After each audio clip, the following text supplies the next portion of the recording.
দ্বীনের সবথেকে বড় একটি নির্দেশনার অংশ হচ্ছে নিজেকে পরিশুদ্ধ করা, যেটা আমরা আত্মশুদ্ধি বলে থাকি, আরবিতে তাজকিয়াতুন নফস বলা হয়। তো এই নিজেকে পরিশুদ্ধ করা প্রতিটি মুমিনের সবথেকে বড় দায়িত্ব। আর আমাদের সব কাজই কিন্তু এই পরিশুদ্ধ করাকে কেন্দ্র করে।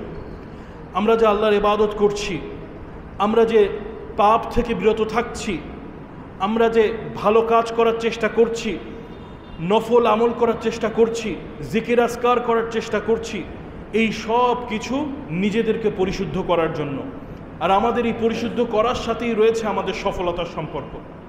আল্লাহ সুবহানাহু ওয়া তাআলা কোরআনুল কারীমে অসংখ্য আয়াতে বলেছেন, কদ আফলাহা মান যাক্কাহা কদ আফলাহা মান তাযাক্কা, যে ব্যক্তি পরিশুদ্ধ করবে, পরিশুদ্ধতা অর্জন করবে, পরিশুদ্ধ হবে, সে ব্যক্তি সফলতা লাভ করবে। কোথায় সফলতা?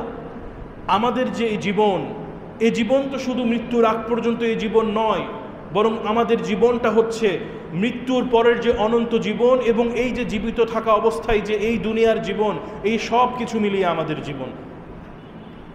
তো যে কারণে আমাদের সফলতাও হওয়ার কথা, এই সব কিছু মিলিয়ে যেটা সফলতার রাস্তা হবে সেটাই আমাদের সফলতা হওয়ার কথা।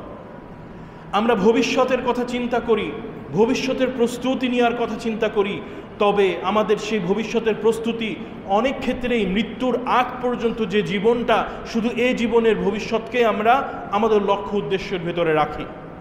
কিন্তু যদি এই জীবনের, জাগতিক জীবনের লক্ষ্য উদ্দেশ্যটাই শুধু সফলতার দিকে থাকে, কিন্তু সেই লক্ষ্য উদ্দেশ্য সফলতা অর্জন করতে গেলে আমাদের অনন্ত জীবনের সফলতা আমরা মিস করে ফেলি, তাহলে সেটা সফলতার পথ নয়। সফলতার পথ সেটাই, যেই সফলতার পথে চললে দুনিয়ার জীবনটা আমাদের যেরকম সুন্দর হবে, আখিরাতের জীবন আমাদের জন্য কল্যাণময় হবে। যে জীবন অনুসরণ করলে আল্লাহ সুবহানাহু ওয়া তাআলা সেই দিন যে আমাদেরকে পুরস্কৃত করবেন, ইয়াউমা লা ইয়ানফাউ মালু ওয়ালা বানুন ইল্লা মান আতাল্লাহা বিকলবিন সালিম, যেদিন কোনো সম্পদ, কোনো আওলাদ, কোনো সন্তান কারোর কোনো উপকারে আসবে না। দুনিয়াতে সম্পদ অনেক উপকারে আসে বলে আমরা আশা করি।